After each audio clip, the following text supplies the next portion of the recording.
അവണിശ്ശേരി ഗ്രാമപഞ്ചായത്ത് തെരഞ്ഞെടുപ്പിൽ മത്സരിക്കുന്ന UDF സ്ഥാനാർത്ഥികൾ നാമനിർദ്ദേശ പത്രിക സമർപ്പിച്ചു.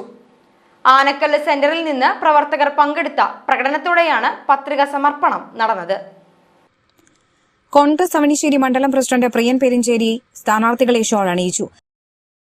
അതുപോലെ തന്നെ നമ്മുടെ പഞ്ചായത്തിന്റെ മൊത്തം തന്നെ നടന്നുകൊണ്ട് ഒരു ശുഭപ്രതീക്ഷയുള്ള ഭരണം നമ്മൾ കാഴ്ചവെക്കുമെന്നുള്ള ഉറപ്പോടുകൂടി തന്നെ നമ്മളിതാ നോമിനേഷൻ കൊടുക്കാൻ പോകുകയാണ്.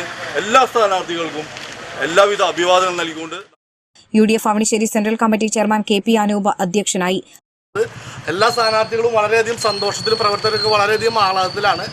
നമുക്ക് സ്ഥായിയായിട്ട് നമ്മൾ കഴിഞ്ഞ 6 മാസക്കാലമായി ഈ ദിവസത്തിന് വേണ്ടി നമ്മൾ കാത്തിരിക്കുകയാണ്.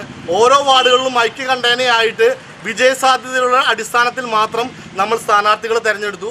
തൃശ്ശൂർ ജില്ലയിൽ തന്നെ ഇന്ത്യൻ നാഷണൽ കോൺഗ്രസിനെ സംബന്ധിച്ചിടത്തോളം അവണിശ്ശേരിക്ക് വളരെയധികം സന്തോഷം നൽകുന്നത് തൃശ്ശൂർ ജില്ലയിൽ ഐക്യകണ്ഠേന 16 വാർഡ് സ്ഥാനാർത്ഥികളും 3 ബ്ലോക്ക് സ്ഥാനാർത്ഥികളും പ്രഖ്യാപിച്ചത് അവണിശ്ശേരി മണ്ഡലം കോൺഗ്രസ് കമ്മിറ്റിയാണെന്നുള്ളത് വളരെ സന്തോഷത്തോടുകൂടി ഞാൻ ഈ അവസരത്തിൽ പറയുകയാണ്.